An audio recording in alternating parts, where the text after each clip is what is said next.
Udah lama kita tidak bercerita, mari kita bercerita. Kali ini gue mau ceritain soal tetangga gue yang kena gebuk sama emaknya gara-gara gue. Jadi ceritanya waktu itu gue lagi main ke rumah tetangga gue nih. Kita lagi rame-rame sama teman-teman rumah gue. Ini sekitar gue SD kelas 3 atau 4 SD gitu. Jadi di rumahnya itu lagi sepi, cuma si teman gue ini doang. Emaknya lagi kagak ada di situ. Jadi ya udah kita main di sana sampai akhirnya kayak, "Oh, yuk keluar yuk ke balai yuk."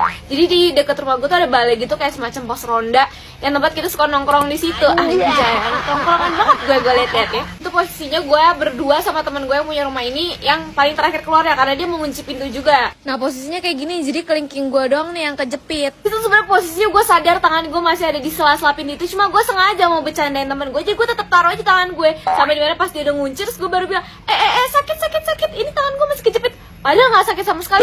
Gue nggak ngerti kenapa, tapi itu nggak berasa sakit sama sekali. Panik di temen gue langsung ngebuka lagi pintunya, dibuka terus pas dilihat tangan gue cuma merah doang. Tapi di situ karena gue tidak merasakan sakit yang gimana jadi kayak yaudah lanjut main lagi. Terus sejaman gue main tiba-tiba tangan gue nih berasa kebas gitu di kelingking gue. Pas gue lihat ini udah mulai agak membiru.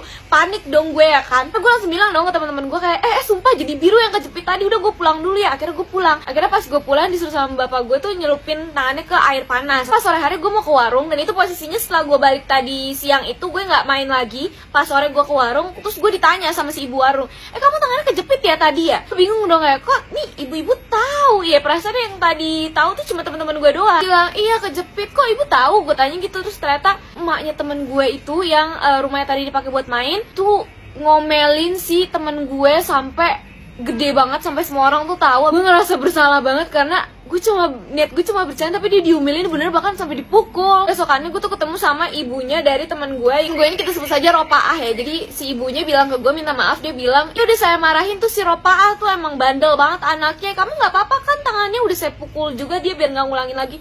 Sebab gue merasa kayak, aduh itu nggak apa-apa, tangan gue nggak kenapa-napa, nggak usah lebay, karena gue sendiri tidak yang gimana-gimana, dan kayak orang tua gue juga tidak yang ngadu atau ngajak ribut maknya gitu. Kayak gue nggak tahu kenapa ibunya bisa semarah itu sama dia.